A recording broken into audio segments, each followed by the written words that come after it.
మన ప్రభువైన యేసుక్రీస్తు వారు కలువరి సిలువలో పలికిన మూడవ మాట దేవుని వాక్య భాగంలో మన ప్రభు ఇలా పలుకుతున్నారు.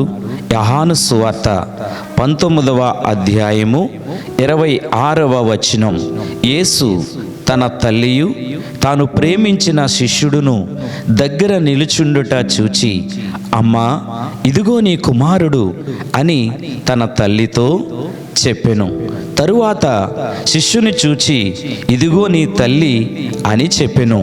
ఆ గడియ నుండి ఆ శిష్యుడు ఆమెను తన ఇంట చేర్చుకొనెను. చూడండి ప్రియ దేవుని బిడ్డలారా, మూడవ మాటలో చెప్తా ఉన్నారు, అమ్మా, ఇదిగో నీ కుమారుడని యోహానుకి తన కొడుకు తన యొక్క తల్లి బాధ్యతను అప్పగిస్తూ ఉన్నాడు. సర్వ ప్రపంచానికి ఈ మాటలో యేసుక్రీస్తు ప్రభు ఏం చెప్తున్నారనంటే, ప్రతి కుమారుడు తన కుటుంబము కొరకై, ప్రతి కుమారుడు తన తల్లి తన తండ్రి కొరకైన బాధ్యతను నెరవేర్చాలని ఆయన వంతులో ఆయన బాధ్యతను అప్పగిస్తూ ఆయన బాధ్యతను నెరవేరుస్తూ ఉన్నాడు. కారణం ఏంటి అని ఆలోచన చేస్తే, సర్వలోకానికి సర్వ ప్రపంచానికి కూడా ఆయన ఈ మాటలు అందిస్తూ ఉన్నాడు. ప్రభునందు ప్రియ దేవుని బిడ్డలారా, అవును, ధర్మశాస్త్ర గ్రంథంలో నిర్గమాకాండము 20వ అధ్యాయం 12వ వచనంలో మనం చూస్తున్నాం, నీ తల్లిని నీ తండ్రిని సన్మానించు, అప్పుడు భూమి మీద నీవు దీర్ఘాయుష్మంతుడువు అవుతావని.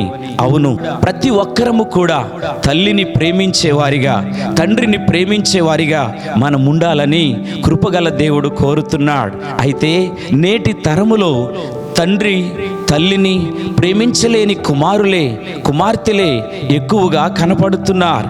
తల్లిని ద్వేషిస్తూ తండ్రిని ద్వేషిస్తున్న కుమారులు ఎంతోమంది మనకు కనబడుతున్నారు. కానీ కుమారుడుగా వచ్చిన ప్రభువైన యేసుక్రీస్తు వారు తన తల్లిని ప్రేమిస్తూ తల్లి బాధ్యతను కూడా అప్పగిస్తూ ఉన్నాడు.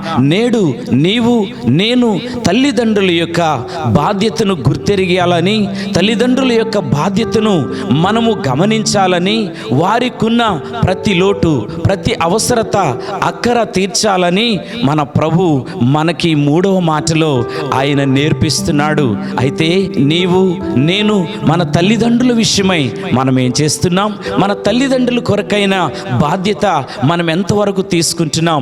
నేడు తరములో తల్లిని ద్వేషిస్తూ తండ్రిని ద్వేషిస్తూ తల్లిదండ్రులను నిర్లక్ష్యం చేస్తూ తల్లిదండ్రులను అవమానపరుస్తూ తల్లిదండ్రులను హేళన చేసేవారు ఉన్నారు. కానీ మన ప్రభువైన యేసుక్రీస్తు వారు 2000 సంవత్సరాల క్రితమే సర్వలోకానికి సర్వ ప్రపంచానికి కుటుంబం యొక్క బాధ్యతలు, తల్లిదండ్రుల యొక్క బాధ్యతలు ఏ రీతిగా మనము గుర్తించాలో ఆయన సిలువలో కూడా నెరవేర్చి చూపించగలిగిన కుమారుడు ప్రభువైన యేసుక్రీస్తు వారు.